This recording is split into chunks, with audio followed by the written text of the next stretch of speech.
10-25 വർഷമായിട്ട് ഇവിടെ വർക്ക് ചെയ്തുകൊണ്ടിരിക്കുകയായിരുന്നു. അവസാനം പുള്ളി നാട്ടിൽ പോയിട്ട് 8 വർഷത്തോളമായി. 8 വർഷമായിട്ട് പുള്ളിക്ക് നാട്ടിലും പോകാൻ പറ്റുന്നില്ല. അതുപോലെ തന്നെ എന്താ പറയുക, ശമ്പളവും ഇല്ലായിരുന്നു. ഒറ്റയ്ക്ക് വണ്ടി ഇരുന്ന് ഞാൻ കരഞ്ഞ ദിവസങ്ങളെ ഓർക്കുന്നുണ്ട്. കാരണം എന്ത് ചെയ്യണമെന്ന് അറിയാൻ മേലാണ്ട് ഒത്തിരി. പണ്ടത്തെ അവസ്ഥ അറിയാമല്ലോ, നമുക്ക് പെണ്ണുങ്ങൾ കൊണ്ടുപിടിക്കാൻ പറ്റത്തില്ല. നമുക്കിവിടെ ഒരു തിയേറ്റർ ഇല്ലായിരുന്നു. അപ്പം അതൊക്കെ മാറി ഇപ്പം പെണ്ണുങ്ങൾ കൊണ്ടുപിടിക്കുന്നു. ഇപ്പം പെണ്ണുങ്ങൾ ബിസിനസ് സ്റ്റാർട്ട് ചെയ്യുന്നു. എനിക്കെന്തോ ചിന്തയുണ്ടായി, ഞാനെന്തോ വലിയൊരു കടമ്പ തീർത്തു, ഇനി കുറച്ചങ്ങ് റെസ്റ്റ് എടുക്കാമെന്നുള്ളൊരു രീതിയിലേക്ക് എനിക്ക് ആ കൂടെ പോകാൻ പറ്റാത്ത പല അവസ്ഥ ഉണ്ടായിട്ടുണ്ട്. കാരണം ഇവിടെ ബിസിനസ് പരമായിട്ട് എനിക്ക് നാട്ടിൽ പോകാൻ പറ്റാത്ത, ഞാൻ ഇവിടെ നിന്നുപോയ അവസ്ഥയുണ്ട്. നിങ്ങൾക്ക് സൗദിയിലേക്ക് വരാൻ താല്പര്യം ഉണ്ടെങ്കിൽ മോസ്റ്റ് വെൽക്കം. ഇവിടെ എല്ലാം നല്ല അടിപൊളിയാണ്. മറക്കില്ല ഞാൻ ഈ പ്രവാസം. നമസ്കാരം, മറക്കില്ല ഞാൻ ഈ പ്രവാസം. ഇന്ന് ഞാനിപ്പോ സൗദി അറേബ്യ അൽഹസയിലാണ്.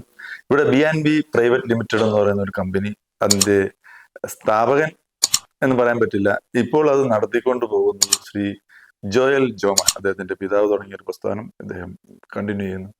പ്രവാസം നൽകിയ കരുത്താണ് അദ്ദേഹത്തിന് ഈ പ്രസ്ഥാനം മുന്നോട്ട് കൊണ്ടുപോകാൻ പ്രേരിപ്പിക്കുന്നത് എന്നാണ് നമ്മളോട് പറഞ്ഞുകൊണ്ടിരിക്കുന്നത്. ആ വിശേഷങ്ങളിലേക്കും അദ്ദേഹത്തിന് എങ്ങനെയാണ് ഈ കരുത്ത് കിട്ടിയത് എന്നുള്ളത് അറിയുന്നതിന് വേണ്ടിയിട്ട് നമ്മൾ അദ്ദേഹത്തോട് അല്പസമയം ചെലവഴിക്കുന്നു. മറക്കില്ല ഞാൻ ഈ പ്രവാസം.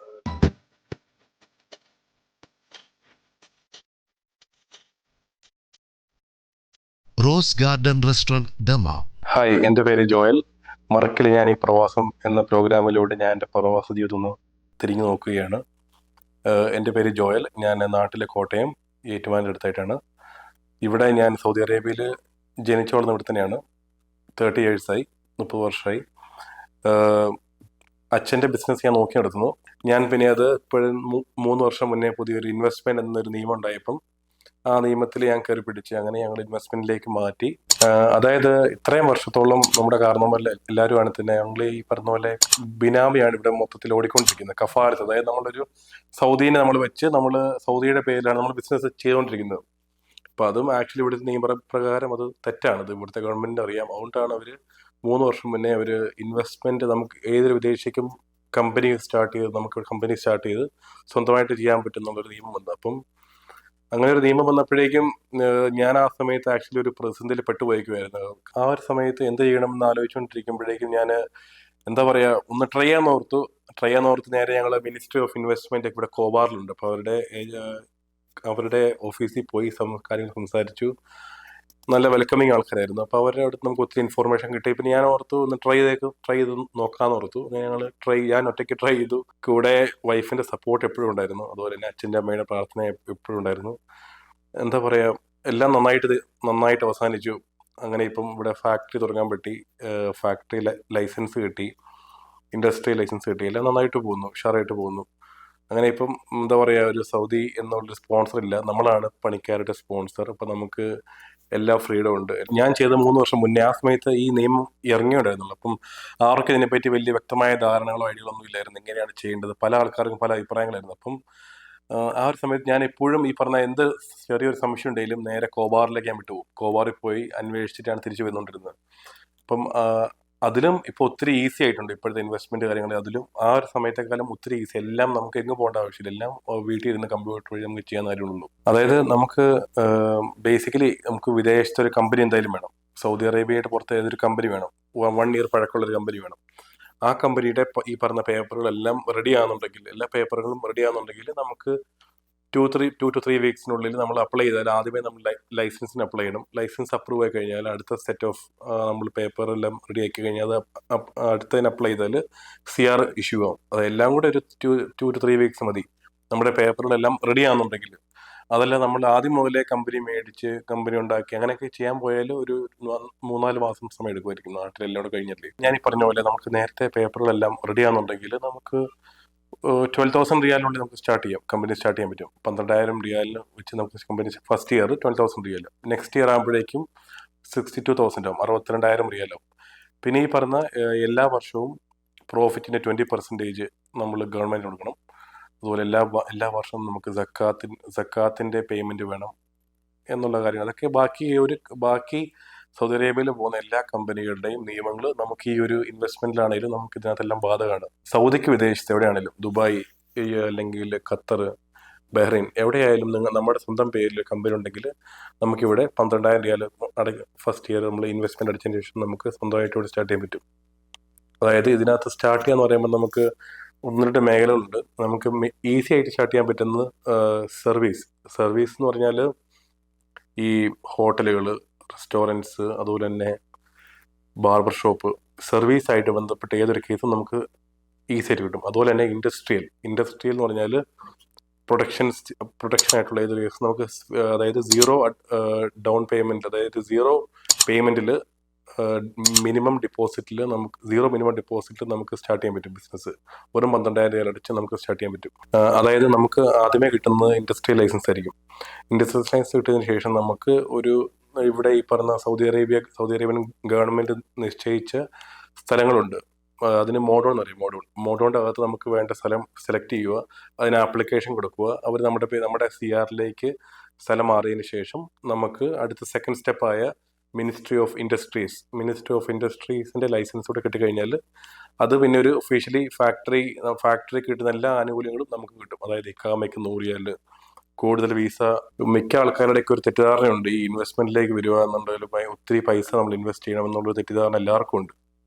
എന്ത് സംശയം ഉണ്ടെങ്കിലും നമുക്കത് ക്ലിയർ ചെയ്ത് കൊടുക്കാവുന്ന കാര്യമുള്ളൂ, നോ പ്രോബ്ലം. ഞങ്ങൾ basically aluminium fabrication, iron fabrication, അതായത് അല്ലെങ്കിൽ ഒരു വീട്ടിലേക്ക് വേണ്ട ഡോർസ്, വിൻഡോസ്, അലുമിനിയം അതുപോലെ തന്നെ ഇരുമ്പിന്റെ ഷെഡ് വർക്കുകൾ, ഇരുമ്പിന്റെ മെയിൻ ഡോഴ്സ്, അതൊക്കെയാണ് ഞങ്ങളുടെ മെയിൻ ബിസിനസ്. സൗദി അറേബ്യയിൽ നമ്മൾ ജോലി ചെയ്യുന്ന സമയത്ത് നമുക്ക് സന്തോഷമുള്ള മൂമെന്റ്സ് എന്ന് പറഞ്ഞാൽ, നമ്മളിപ്പോൾ ഒരു വർക്ക് ഏറ്റെടുത്തു, ആ വർക്ക് നമ്മൾ സമയത്ത് പൂർത്തീകരിച്ചു കൊടുക്കുന്നു. അപ്പം കസ്റ്റമർ സാറ്റിസ്ഫാക്ഷൻ, അത് നമുക്ക് ഒത്തിരി സാറ്റിസ്ഫാക്ഷൻ തരുന്ന സംഭവമാണത്.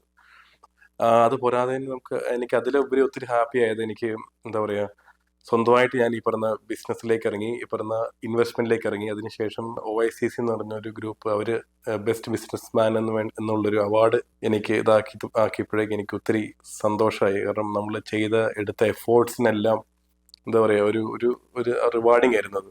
അത് ഒത്തിരി ഹാപ്പി ആയിട്ടുള്ള മൊമെന്റ്സ് ആയിരുന്നു. അത് കഴിഞ്ഞ് നവോദയ ഗ്രൂപ്പ് അവരും നമുക്ക് ഇത് ചെയ്തിട്ടുണ്ട്. നമ്മുടെ മെയിൻ എൻ്റെ എന്ന് പറയുന്ന കസ്റ്റമേഴ്സാണ്, അവരെ ഹാപ്പി ആക്കുക എന്നുള്ളതാണ് നമ്മുടെ മെയിൻ സംഭവം. അതിപ്പം ഒരു കസ്റ്റമർ ഹാപ്പി ആയാലുള്ളൂ നമുക്ക് അടുത്ത വർക്ക് കിട്ടത്തുള്ളൂ. ഇപ്പം എന്നെ സംബന്ധിച്ചോളം എൻ്റെ വർക്ക് എന്ന് പറഞ്ഞാൽ ബിൽഡിംഗ് ലൈനിലാണ്. ഇപ്പം ഒരു കസ്റ്റമർ വർക്ക് കഴിഞ്ഞ് ഹാപ്പി ആയാലുള്ള അവൻ അടുത്ത ആൾക്ക് നമുക്ക് റെഫർ ചെയ്യത്തുള്ളൂ. അങ്ങനെ അവൻ്റെ ചേട്ടൻ്റെ വർക്കുകൾ, അവൻ്റെ അനിയൻ്റെ വർക്കുകൾ, അവൻ്റെ കൂട്ടുകാരുടെ വർക്കുകൾ, അവൻ്റെ കൊളീഗിൻ്റെ വർക്കുകൾ, അങ്ങനെയാണ് നമുക്ക് മുന്നോട്ട് പോകുന്നത്.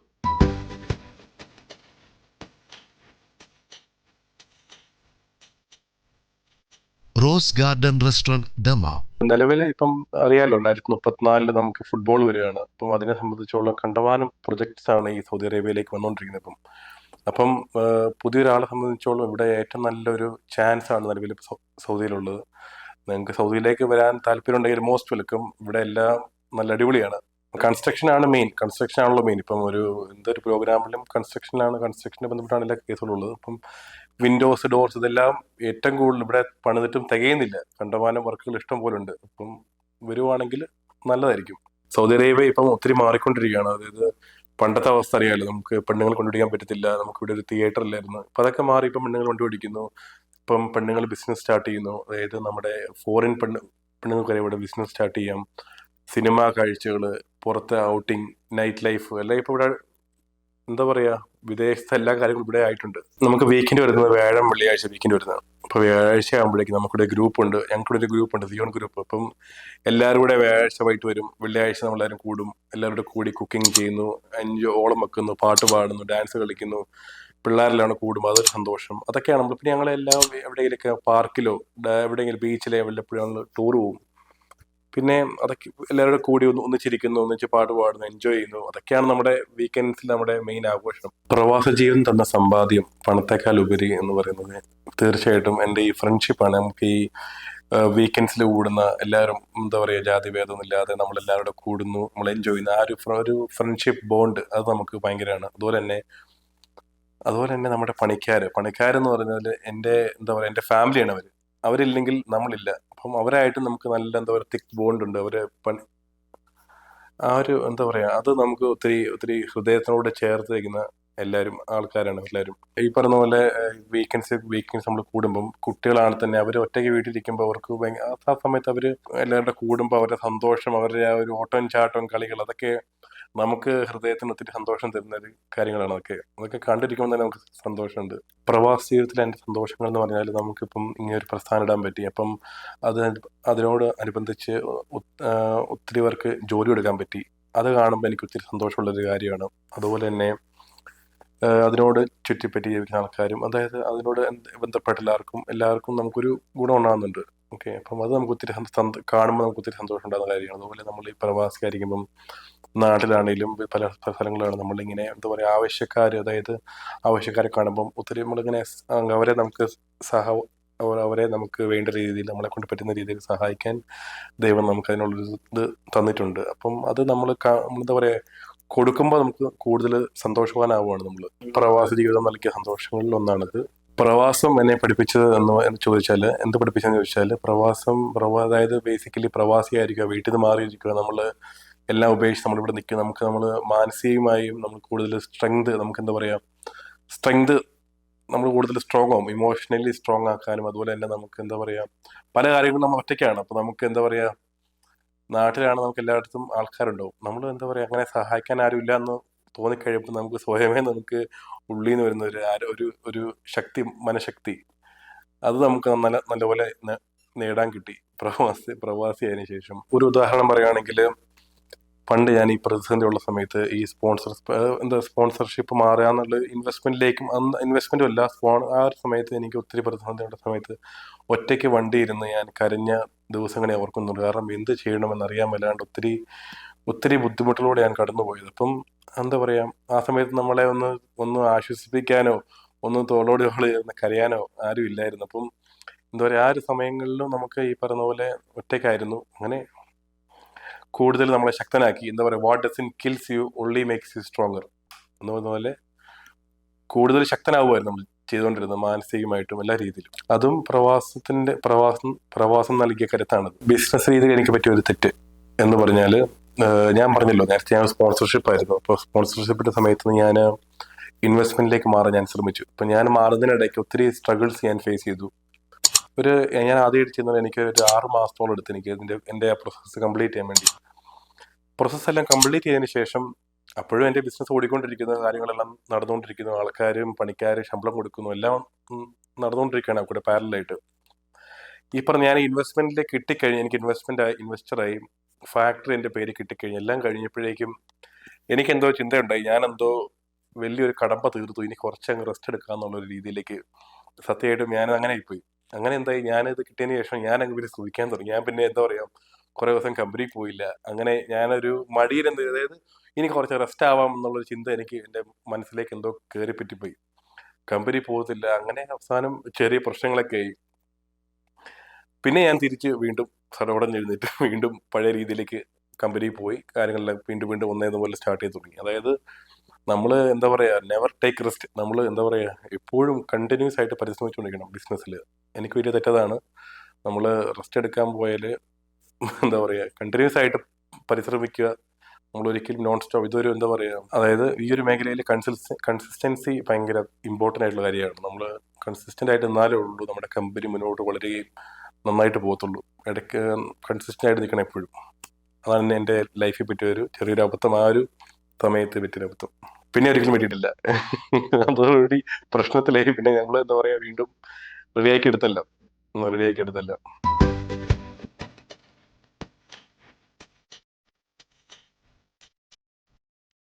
Rose garden restaurant Dammam. ഇവിടെ വന്നിട്ട് ജീവിതത്തിനോട് വല്ലാത്തൊരു നിരാശ തോന്നിയിട്ടുണ്ടോ എന്ന് ചോദിച്ചാൽ എന്താ പറയുക തോന്നിയിട്ടില്ലെന്ന് തന്നെ പറയാം. കാരണം നമ്മൾ പ്രവാസിയാണ്. നമ്മൾ അന്നും ശക്തനായി നിൽക്കും. ഏത് പ്രതിസന്ധിയിൽ നമ്മൾ തളരുകയില്ല. പിന്നെ സങ്കടം ഉണ്ടായിട്ടെന്ന് വെച്ചാൽ എൻ്റെ അനീതിയുടെ കല്യാണ സമയത്ത് എനിക്ക് നാട്ടിൽ പോകാൻ നേരത്ത് ഞാൻ ഒത്തിരി ബുദ്ധിമുട്ടുണ്ടായിരുന്നു. കാരണം ഈ പറഞ്ഞ പോലെ സ്പോൺസർഷിപ്പ് മാറുന്ന സമയമായിരുന്നു. അങ്ങനെ എനിക്ക് പോകാൻ പറ്റുമോ ഇല്ലയോ എന്ന് എനിക്ക് അറിയാൻ പറ്റിയില്ല. അങ്ങനത്തെ തലേന്ന് രാത്രി വരെ പോകാൻ പറ്റുമോ ഇല്ലെന്ന് എനിക്ക് അറിയാൻ പറ്റാത്തൊരവസ്ഥയിലിരിക്കുകയായിരുന്നു. ഒത്തിരി സങ്കടം തോന്നിയൊരു സമയമാണ് ആ ഒരു സമയം. ഒത്തിരി സങ്കടം തോന്നിയൊരു സമയമാണ്. അതിലപ്പുറം വലിയ നിരാശ ഒന്നും തോന്നിയിട്ടൊന്നുമില്ല. കാരണം നമ്മളൊരു പ്രവാസിയാണ്. എനിക്ക് വൈഫ് 2 പിള്ളേരുള്ളത്. മൂത്തവളുടെ മോളുടെ പേര് മറിയം, രണ്ടാമത്തത് മൈക്കിൾ. 2 പെങ്ങന്മാരുള്ളത്. ഒരു മൂത്ത പെങ്ങളും ഒരു ഇളയ പെങ്ങളും. മൂത്ത പെങ്ങൾ ഇപ്പം നാട്ടിലാണ്, ഡോക്ടറാണ്. ഇളയ പെങ്ങൾ ഓസ്ട്രേലിയയിൽ, പുള്ളിക്കാരത്തി ഡെന്റിസ്റ്റാണ്. അപ്പം എൻ്റെ എല്ലാ സമയത്തും എൻ്റെ അമ്മയുടെയും എൻ്റെ വൈഫിൻ്റെയും പ്രാർത്ഥനയായിരുന്നു എനിക്ക് ഏറ്റവും കൂടുതൽ ബലം തന്നത്. അപ്പം എന്താ പറയുക, ദൈവത്തിനെ കൈപിടിച്ച് മുന്നോട്ട് പോവുക, ഉയരങ്ങളിലേക്ക് തിരിക്കും. കടപ്പെട്ടിരിക്കുന്ന എൻ്റെ അച്ഛനമ്മ, അവരാണ് നമുക്ക് വഴി വെട്ടിത്തന്ന ആൾക്കാർ, അവരാണ്. അപ്പം അവരില്ലെങ്കിൽ നമ്മളിവിടെ ഇല്ല എന്നുള്ളൂ. ഇപ്പോൾ ഒരു അച്ഛൻ അന്ന് ഇവിടെ എത്തി, പുള്ളി സത്യം പറഞ്ഞാൽ എന്താ പറയുക, ഒന്നുമില്ലായ്മയെന്ന് പുള്ളി വർക്ക്ഷോപ്പെല്ലാം ഇട്ട് നല്ല അടിപൊളിയാക്കി നമുക്കൊരു വഴി വെട്ടി തന്നു. ഇനി മുന്നോട്ട് കൊണ്ടുപോകാന്നുള്ളത് വലിയ പ്രശ്നമുള്ള കാര്യമല്ല. ബിസിനസിന്റെ ബാലപാഠങ്ങൾ പഠിപ്പിച്ചു തന്നത് എൻ്റെ അച്ഛനാണ്. അതായത് ഓരോ കാര്യങ്ങൾ എങ്ങനെയാണ് ചെയ്യേണ്ടത്, ഓരോ കാര്യങ്ങളും എന്നെ എങ്ങനെയാണ് മണി മാനേജ്മെന്റ്, അതുപോലെ മുന്നോട്ട് എങ്ങനെ കാര്യങ്ങൾ നീക്കണം, പ്ലാനിങ് എങ്ങനെ ചെയ്യണം, ബിസിനസ്സിലെ കാര്യങ്ങളെല്ലാം പഠിപ്പിച്ചു തന്നത് അച്ഛനാണ്. അച്ഛൻ എങ്ങനെ ഞങ്ങൾ ഒന്നിച്ച് വണ്ടിയിൽ പോകുമ്പോൾ ഞങ്ങൾ ഒന്നിച്ച് വണ്ടിയിൽ പോയിക്കൊണ്ടിരിക്കും. അപ്പം പോകുമ്പോഴെല്ലാം അച്ഛൻ ഇങ്ങനെ അച്ഛൻ്റെ ഉപദേശങ്ങളാണ് നമ്മളെ മുന്നോട്ട് നയിക്കുന്നത്. എല്ലാ കാര്യങ്ങളിലും പുള്ളിയുടെ എപ്പോഴും എല്ലാ കാര്യങ്ങളിലും അച്ഛൻ്റെ അമ്മയുടെ ഉപദേശം ഉണ്ടാവും. അതുപോലെ വൈഫിൻ്റെ സൈഡിൽ നിന്നും എല്ലാവരുടെ സപ്പോർട്ടും പ്രാർത്ഥനയും എപ്പോഴും കൂടെ ഉണ്ടായിരുന്നു, എല്ലാ സമയങ്ങളിലും. ഏറ്റവും മോശപ്പെട്ട സമയത്തും ഉണ്ടായിരുന്നു. പ്രവാസ ജീവിതത്തിൽ എൻ്റെ നഷ്ടം എന്ന് പറയുന്നത് ഉറപ്പായിട്ടും എൻ്റെ അച്ഛനമ്മയും. അവർ നാട്ടിലാണ് ഇപ്പം നിലവിൽ. അപ്പം അമ്മ ഉണ്ടാക്കി തരുന്ന ഫുഡ് എന്നെ കാണുമ്പോൾ അറിയാം ഇച്ചിരി വണ്ണമുള്ള കൂട്ടത്തില്ല. അപ്പം അമ്മയുടെ ഫുഡ് എനിക്ക് ഭയങ്കര ഇഷ്ടം. അതായത് എൻ്റെ വൈഫ് നാട്ടിൽ പോയപ്പോഴേക്കും എനിക്ക് ആ കൂടെ പോകാൻ പറ്റാത്ത പല അവസ്ഥ ഉണ്ടായിട്ടുണ്ട്. കാരണം ഇവിടെ ബിസിനസ് പരമായിട്ട് എനിക്ക് നാട്ടിൽ പോകാൻ പറ്റാത്ത, ഞാൻ ഇവിടെ നിന്നുപോയ അവസ്ഥയുണ്ട്. പോയിട്ട് വരുമ്പോൾ അവൾ അമ്മയുടെ ബിരിയാണി കൊണ്ടുവരും. അപ്പോൾ ബിരിയാണി കൊണ്ടുവരുന്നപ്പോൾ ഒരു തവണ ഞാൻ കഴിച്ചപ്പോൾ ഞാൻ അത് അറിയാതെ കരഞ്ഞുപോയി. എന്താ പറയുക, അതൊക്കെ ഒത്തിരി നമുക്ക് വലിയൊരു നഷ്ടങ്ങളാണ്. അച്ഛനും അമ്മയും അടുത്തുണ്ടെങ്കിൽ എന്നുള്ളൊരു ചിന്ത. അതുപോലെ തന്നെ നാട്ടിലെ കസിൻസ്, അവരുടെ കല്യാണം വരുമ്പോൾ എല്ലാവരും കൂടുന്നത് നമുക്ക് പോകാൻ പറ്റത്തില്ല. കഴിഞ്ഞ ദിവസമാണ് തന്നെ ഓരോ ഫങ്ഷൻസ്, ഇതൊന്നും നമുക്ക് അറ്റൻഡ് ചെയ്യാൻ പറ്റുന്നില്ല. അതൊക്കെ നമുക്ക് ഒത്തിരി ദുഃഖമുള്ളൊരു കാര്യമാണ്. പലതും നേടുമ്പം പോലും നമുക്ക് ഇവിടെ നമ്മളിവിടെ ഞാനും ഉണ്ടായിരുന്നെങ്കിൽ എന്ന് ഒത്തിരി ആഗ്രഹിച്ചു പോയ സമയങ്ങൾ ഇഷ്ടം പോലെ ഉണ്ടായിട്ടുണ്ട്. അച്ഛൻ കഴിഞ്ഞ ഒരു മാസം മുന്നേ ഇവിടെ ഉണ്ടായിരുന്നു, വിസിറ്റിങ്ങിന് വന്നായിരുന്നു. ഇവിടെ എല്ലാം കണ്ടു. പുള്ളി ഹാപ്പിയാണ്, തൃപ്തിയായിട്ടായിട്ട് പോയത്. ഞാൻ പറഞ്ഞു ഇനിയും വരുന്നതായിരിക്കും, അച്ഛൻ്റെ അമ്മ ഇനിയും വരുന്നതായിരിക്കും. ഞാൻ ജനിച്ചു വളർന്ന് ഇവിടെയാണ്. നാട്ടിൽ പോകുമ്പോഴാണ് തന്നെ നമുക്ക് ഞാൻ അങ്ങേറ്റം പോയ ഒരു മാസം അതിനപ്പുറം നമ്മൾ നിൽക്കാറില്ല. കൂടുതലും നമ്മുടെ ലൈഫും ഇവിടെയായിരുന്നു. ഫാമിലിയും എനിക്ക് ഫ്രണ്ട്സ് സർക്കിൾ കൂടുതൽ സൗദി അറേബ്യയിലാണ്. അപ്പം എന്താ പറയുക, ഇവിടെ ഇഷ്ടമാണ്. ഇവിടെ നമ്മൾ അങ്ങ് അഡ്ജസ്റ്റ് ആയി നമുക്ക് ഇവിടെ ഒത്തിരി ഇഷ്ടപ്പെട്ട ഒരു ഇതാണ്.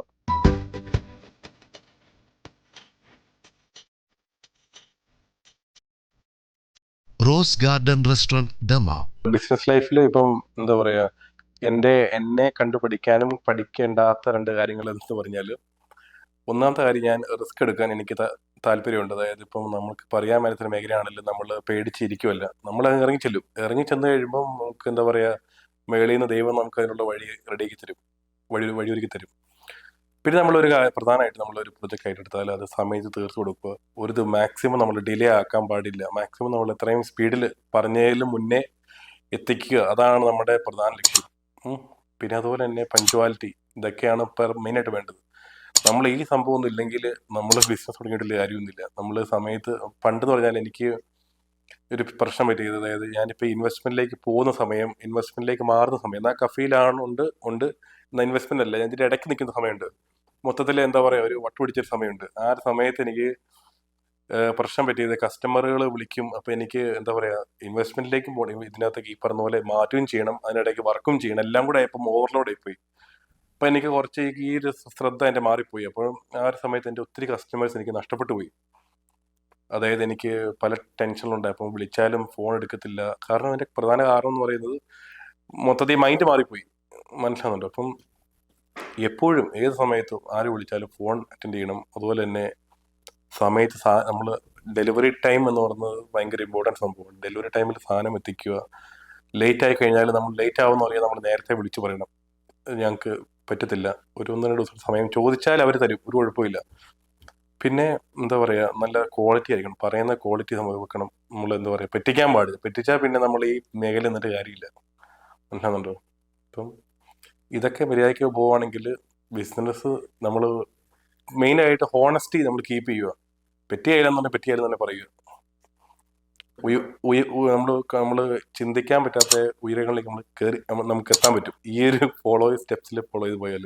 ഇവിടുന്ന് നാട്ടിലേക്ക് പോയി കഴിഞ്ഞാൽ നമുക്ക് മറക്കാൻ പറ്റാത്തൊരു ഓർമ്മ എന്ന് പറഞ്ഞാൽ, നിരവധി ഓർമ്മകളുണ്ട്. നല്ലതും ചീത്തയായിട്ടുള്ള ഒത്തിരി ഓർമ്മകൾ എനിക്കുണ്ട്. എന്നാലും ഒരു ഹൃദയത്തിനോട് ചേർന്ന് നിൽക്കുന്ന ഓർമ്മ എന്ന് പറഞ്ഞാൽ, നമ്മുടെ ഒരു പണിക്കാരൻ്റെ അച്ഛനിവിടെ ഒരു തോട്ടം തൊഴിലാളിയെ പുള്ളി വർക്ക് ചെയ്യുമായിരുന്നു.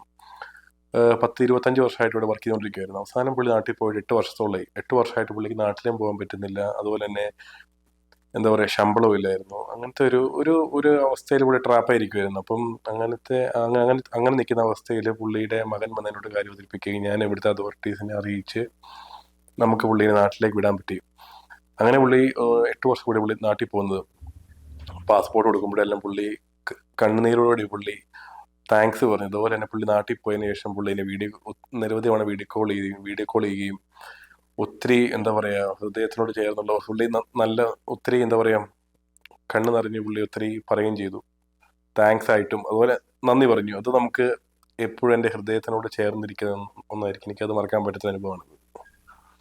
അങ്ങനെ ഒരുപാട് അനുഭവങ്ങളുണ്ട്. പ്രവാസിയാണല്ലോ, ഒരുപാട് അനുഭവം ഉണ്ടാവും. പെട്ടെന്ന് ഓർമ്മയിൽ വരുന്ന ഒരു കാര്യം ഞാൻ പറയുന്നേ ഉള്ളൂ. ഞാൻ 10th കഴിഞ്ഞ് +1 +2 നാട്ടിലായിരുന്നു. അതുപോലെ തന്നെ എൻ്റെ എഞ്ചിനീയറിംഗ് ലൈഫ് പാലയെന്നായിരുന്നു, ചൂണ്ടച്ചേരി സെൻറ് ജോസഫ് കോളേജായിരുന്നു. അപ്പം ആ ഒരു കൗമാര സമയത്ത് നമ്മൾ എന്താ പറയുക, നാട്ടിലുണ്ടായിരുന്നു. നാട്ടിലെല്ലാം നമ്മൾ എന്താ പറയുക, ഫ്രണ്ട്സ് ആണെങ്കിലും കസിൻസ് ആയിട്ടും ഒത്തിരി എൻജോയ് ചെയ്തിട്ടുണ്ട്. നാട്ടിലെ എല്ലാ പെരുന്നാളുകൾ, കല്യാണം, ഇതൊക്കെ ഒത്തിരി നമുക്ക് മിസ്സിങ് ആയിട്ടുള്ള കാര്യങ്ങളാണ് ഇതെല്ലാം തന്നെ. പക്ഷേ അതെല്ലാം കഴിഞ്ഞ് സൗദി അറേബ്യയിലേക്ക് വരികയും നമ്മുടെ ബിസിനസ്സിലേക്ക് ഇറങ്ങി. നമ്മൾ പിന്നെ അധികം വൈകാതെ പെട്ടെന്ന് നമ്മൾ എന്താ പറയുക, ബിസി ആയിപ്പോയി. അതുകൊണ്ട് എന്താ പറയുക, അതുകൊണ്ട് നമ്മൾ അതൊക്കെ മിസ് ചെയ്യുമെങ്കിലും നമ്മൾ ഇവിടെ വന്നതിന് ശേഷം ഈ ഒരു ലൈഫിലേക്ക് എത്തി. ഇവിടെ നമ്മൾ ഫുൾ ഓൺ ബിസി ആയി മാറി. കാര്യങ്ങളൊക്കെ നന്നായിട്ട് പോകുന്നുണ്ട്. അതുകൊണ്ട് നിങ്ങളുടെ മുന്നിൽ ഇരിക്കുന്ന ഈ ഞാനും അതുപോലെ തന്നെ എൻ്റെ കമ്പനി BNB എന്ന കമ്പനി ഉണ്ടായതെല്ലാം ഈ പ്രവാസം കൊണ്ട് തന്നെയാണ്. സോ മറക്കില്ല ഞാൻ ഈ പ്രവാസം. മറക്കില്ല ഞാൻ ഈ പ്രവാസം.